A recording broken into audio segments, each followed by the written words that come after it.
Hello, friends, and welcome back to another episode of Kirby Russia. Our topic for today, as written on CGTN, Russia to expand Ukraine's demilitarized zone, Putin. So what is this all about? They say that Russia needs to create a large demilitarized zone in Ukraine, one that is big enough to ensure no long-range weapon can strike Russian cities. Russian media reported on Wednesday, citing President Vladimir Putin. The statement was motivated by the need to push back security lines for the aggressor country, Russia, on the foreign sovereign territory of Ukraine. Ukrainian presidential advisor Mikhailo Podolyak replied on Wednesday. So what is this all about? I think what this is we have to remember that throughout this whole process, Russia has been very careful. We should say Putin maybe even more so has been very careful to keep things within the bounds of these sort of international established norms, rules, agreements, so on and so forth. And because really let's just put it this way, the worst that was being suffered in terms of human suffering, or Russians considered to be a genocide in Ukraine, was in the Donbass. And that is one of the reasons why we see that the front lines kind of look like a big crescent moon going through the Donbass, because that's where the original fighting had been going on for 8 years. That's where really the killing was.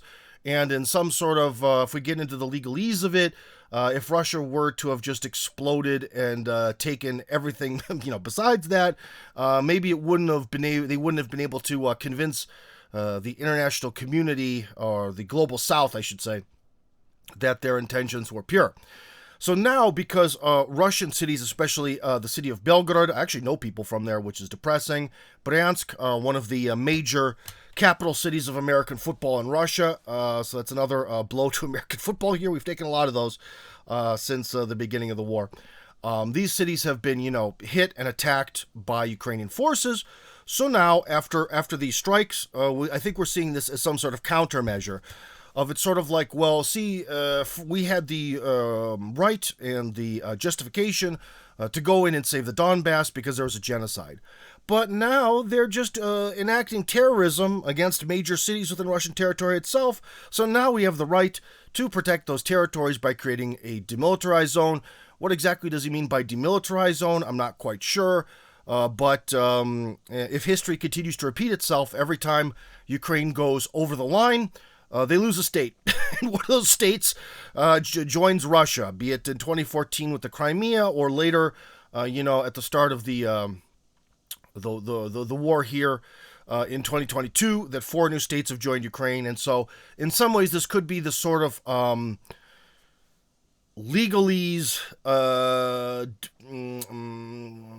let's just put it this way, justification, that's the word, justification for Russia to go in to the Kharkiv region, which, if you may not know, has been becoming less and less defended, as unfortunately and tragically the number of Kiev's forces have been sent to meet their maker or become handicapped for life. So, yeah, so what we're looking at here is apparently with this whole demilitarized zone concept, I think it's just going to turn into the Kharkivskaya region is just going to become the 90th Russian state because also what's going to happen? So Russia goes in, and if they were to try to establish the Kharkiv region as some sort of demilitarized zone, as in just being like a neutral zone, then would it have to be like an independent country?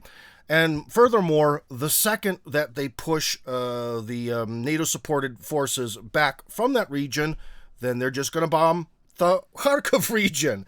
And then that's just going to justify, Moscow to maybe then try to set up another demilitarized zone. Because this is, we have to remember that this war is being fought by the logic of Washington fighting to the last Ukrainian. So essentially making a threat of, if you don't stop, we're going to take another one of your states. Well, that's not really the threat that goes to Zelensky. That's a threat that goes to Washington, and I don't think Washington cares. As long as firstly, as long as the military-industrial complex keeps getting fed, and as long as Russia continues to be harmed or damaged in some way by this conflict, then that's also sort of a secondary bonus side effect for them. So that's ultimately, I think this is kind of coded language that Russia's soon going to have 90 states. And yeah. Now, one thing that's also weird about that is, remember, is we have to be fair. I've been very critical of this channel, of why did Kiev's forces say, basically, not that they said that they were going to lead a counteroffensive. I mean, well, first off, they maybe should have kept that to themselves, but they really made it public, like super public, as in everyone knew that their tactic was that during the sort of spring-summer, they were going to try to push a wedge down in the Crimea to divide Russian forces and retake the Crimea with some sort of massed, continued assault to try to sort of breach the Russian lines. And telling your opponent exactly what you're going to do is generally a bad idea. So again, I find this very weird because the demilitarized zone concept here is kind of the Russian equivalent of that. I mean, obviously, the Kharkiv region is big. The states in Ukraine are roughly the equivalent of many U.S. states, so they're big and wide and huge. But still, telling your enemy overall what you're planning to do is maybe not the best idea. However, this could also be a sort of a bit of a ruse in the sense that as Kiev's numbers dwindle, let's just say if they're forced to actually then open a new front, that means they have to draw men from the front lines where they are now to protect that new front, and that spreads the lines even thinner. So perhaps this is some sort of media game to try to make Kiev thin out its forces to being left to just a single tiny string of men across, hundreds of miles. Who knows? But I just hope they're not going to repeat the same mistakes that Zelensky made, or Zaluzhny, depending who you blame, which wound up killing, basically destroying, as it's referred to as, Kiev's second army. The first army being the initial army at the start of the war, the second army being what was rallied to put together to fight the counteroffensive and was ultimately obliterated. And now we're into the sort of what they call the third army, which is mostly, the majority of which is just, conscripts who may or may not want to fight, or may not be even able to fight. So who knows? Maybe at this point, declaring your intentions isn't really that dangerous, but again, I just find this very weird. And again, when you've sort of taken the time to analyze a lot of Russian politics, and especially Putin himself over the years, Putin definitely likes his goals vague. He does not like to put himself out and say, I'm going to specifically do this at this time, because that is how you set yourself up for failure. He likes to keep things nice and vague, and this is, there's a little bit of vagueness because there's no timeline to it, and the definition of what a demilitarized zone looks like is kind of vague, but it definitely puts a strong intention that they're going to go into the Kharkiv region. So, yeah, much more concrete and specific from Putin than usual. So that's kind of an abnormality.